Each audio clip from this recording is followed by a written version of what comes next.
जग्गू नाम का एक तोता था। जग्गू तोता झूठ बोलने में काफ़ी उस्ताद था। उसे बड़ी बड़ी डींगे मारने में बहुत मज़ा आता था। वैसे तो जंगल के बहुत से जानवर इस बात को समझने लगे थे कि जग्गू तोता सिर्फ झूठ बोलता है, पर फिर भी उसने अपनी आदत नहीं छोड़ी। एक बार जंगल में एक नई चिड़िया आई और जग्गू ने सोचा कि अब वह उसे अपने झूठ का शिकार बनाएगा। जग्गू तोता उस चिड़िया के पास गया और हमेशा की तरह बड़ी बड़ी डींगे मारने लगा। उसने चिड़िया से कहा कि वह अभी अभी एक शाही दावत से आ रहा है, जहाँ पर उसने खाने के लिए एक से एक पकवान मिले।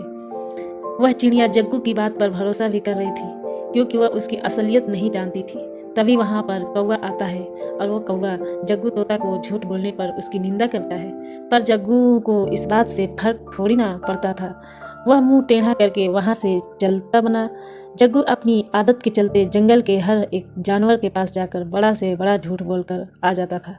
कभी वो कहता कि वह मोर से भी अच्छा नाच सकता है, तो कभी कहता कि वह आसमान में दूसरे पंछियों से भी ज़्यादा ऊंचा उड़ सकता है, तो कभी वो कहता कि उसके पास बहुत सारा पैसा है और वह बहुत अमीर है। इस तरह के झूठ से जग्गू तोता की जिंदगी चल रही थी। एक दिन बहुत ही सुंदर सा कबूतर जंगल में आया।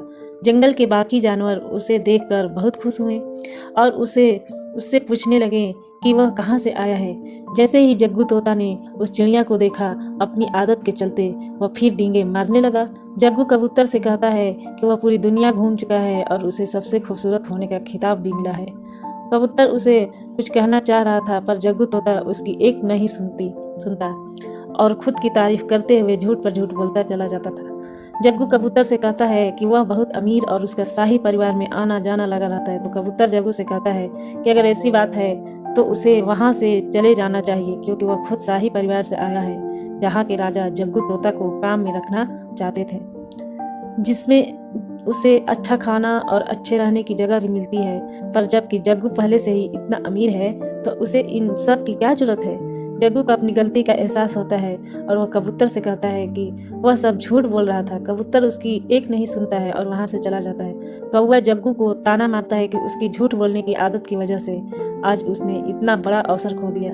अब जग्गू को भी अपनी गलती का एहसास होता है।